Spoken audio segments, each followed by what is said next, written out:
بسم اللہ الرحمن الرحیم. یہ اس ٹائم نجوہ کر رہے ہیں. آپ ان کی سازشوں کو سمجھیں، سب سمجھیں. یہ پوری پلاننگ کر رہے ہیں ایک لڑکے کو، جوان کو تباہ کرنے کے لیے، ایک گھر کو گناہ کروانے کے لیے، اور ایک کمیونٹی کو، ایک ملک کو، ایک قوم امت کو برباد کرنے کا یہ نجوہ. اور یہ پلاننگیں کرتے ہیں پیچھے بیٹھ کے. یہ اخلاق کے مقابلے میں اخلاق، یہ دین کے مقابلے میں دین، یہ اعتقاد کے مقابلے میں اعتقاد لا رہے ہیں. یہ گھر کے سسٹم کے مقابلے میں گھر کا سسٹم دے رہے ہیں.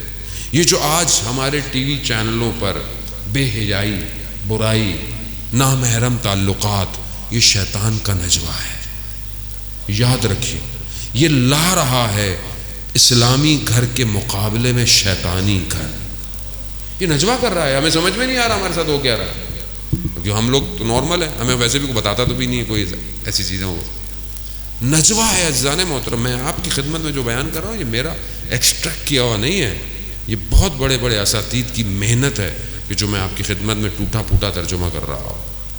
یہ نجوہ ہو رہا ہے اور یہ جمع ہو رہے ہیں، یہ سازشیں کر رہے ہیں، مگر یہ بھول گئے کہ خدا ان کی اس پلاننگ سے واقف ہے. خدا قرآن میں کہتا ہے کہ تم اپنے پلاننگ کر لو اور ہم بھی اپنی پلاننگ کریں گے. اور یہی وجہ ہے کہ آج اگر ان کو خوف ہے تو صرف ان شخصیتوں سے کہ جو ان کی ساری باتوں کو دنیا کو بتا دیتے ہیں. کیوں ہمارے مہاراج اکرام کو برا بلا کہنے کے لیے پلاننگ کی گئی؟ کس نے کیا؟ کتنا پلان کیا انہوں نے؟ کتنے سالوں میں اس کام کو کیا؟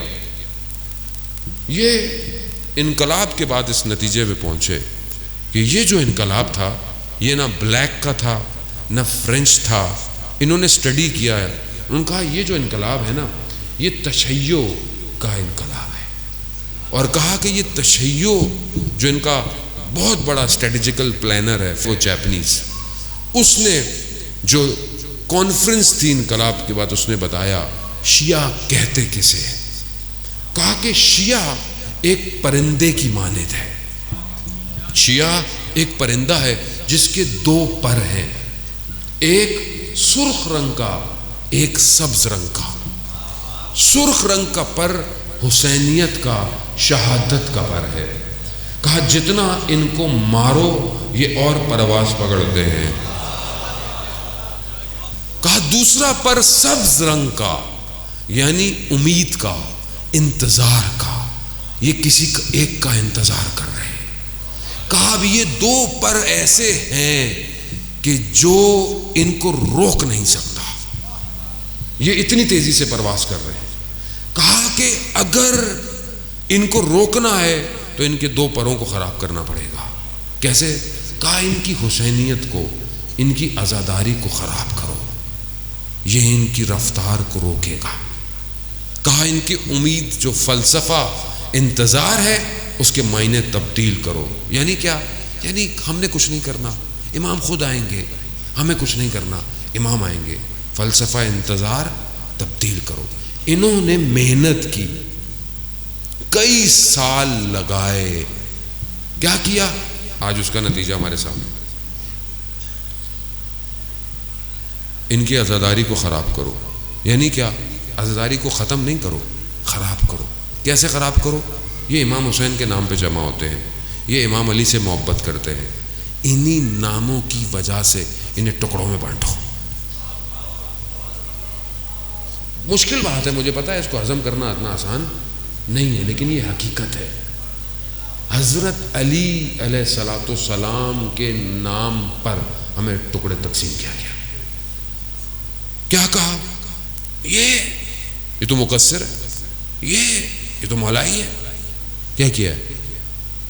یہ تو فضائل نہیں پڑھتے، یہ تو یہ پڑھتے ہیں. کہاں لے گئے قوم کو؟ کن جوہلوں کے ہاتھوں میں قوم دے دی؟ کیا کیا؟ آپ کیا سمجھتے ہیں ایک دو دن میں ہو گیا؟ سالوں محنت کی انہوں نے. اس نہج پہ لے کر آؤ کہ یہ ان کی عزاداری رہے لیکن روح عزاداری چھین لو. اس جگہ سے اٹھنے والا بچہ کبھی بھی حضرت قاسم کی طرح اپنے ٹکڑے نہ کروائے. محنت کی انہوں نے، لیکن اس نے کہا کہ اس پروں کو جتنا بھی کاٹو کچھ کرو، اس پرندے نے ایک ذرا پہنی ہوئی ہے کہ جب بھی اس کے پروں میں نقصان ہوتا ہے تو وہ ذرا پرندوں کو دوبارہ طاقت دیتی ہے. اور کہا یہ جو ذرا ہے تشیع کی، یہ مرجیت کا نظام ہے. مرجیت کا جب تک یہ نظام رہے گا ان کو کچھ نہیں کر سکتے. یہ ایک جملہ بولتے ہیں، ایک جملہ پوری عراقی قوم دیتی ہے. ایک جملہ، اللہم صلی علی محمد جانے بات. ہمیں تو کہا گیا اوہ یہ تو علماء کا ہے، یہ تو ادھر کا ہے، یہ تو عراق کا معاملہ ہے. نہیں، آپ سمجھ ہی نہیں رہے. آپ نے حسینیت کو سمجھا ہی نہیں. امام حسین علیہ السلام نظام لے کر آئے تھے کربلا، اور یزید کو آشکار کیا تھا کہ یہ نظام ہے. آج پوری دنیا مل کر اسی حسینیت کے نظام کے مقابلے میں آئی ہوئی ہے. انہیں کسی اور مسلک سے کوئی مسئلہ نہیں ہے، یاد رکھیے گا. کیوں؟ کیونکہ انہیں پتا ہے کہ جہاں پر ولایت ہوتی ہے وہی آتا ہے یزیدیت کے مقابلے میں، وہی آتا ہے. کون آیا پورے تاریخ کے اندر؟ 50 سال ہوئے تھے رسول خدا کو گئے ہوئے، 50 سال. اور شیطان نے ایسا حلیہ اختیار کیا کہ مسند پیغمبر پر آ کے بیٹھ گیا. قوم سو رہی ہے، قوم سو رہی ہے. اب کون آتا؟ کون آئے گا؟ وہی آئے گا نا کہ جو حضرت آدم کا وارث ہے، جو نوح کا وارث ہے، جو موسیٰ کا وارث ہے، جو عیسیٰ کا وارث ہے. وہی کربلا آیا، اس نے بے نقاب کیا. آج کون آئے گا اس پورے نظام کے مقابلے میں جو دنیا اکٹھی ہو رہی ہے؟ کون آئے گا؟ مجھے آپ بتائیں. اللہ کا ولی آئے گا؟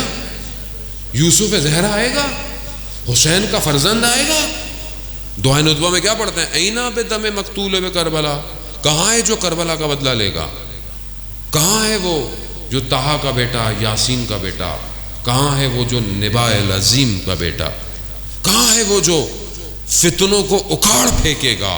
کہاں ہے وہ جو مومنین کو عزت اور دشمنوں کو ذلت دے گا؟ کہاں ہے وہ جو زمین اور آسمان کے متصل ہونے کا سبب ہے؟ کہاں ہے؟ کہاں ہے؟ دعائے ندوہ کیوں پڑھتے ہیں ہم لوگ؟ تو وہ کون ہے؟ وہ کہاں آئے گا؟ کس کے پاس آئے گا؟ کون اس کے لیے تیار ہے؟ اور کون اس کے مقابلے میں سازش کر رہا ہے؟ یہ پورے اسلام کو دعوت ہے. عزیزان محترم، امام زمانہ کسی فرقے کے تھوڑی ہیں.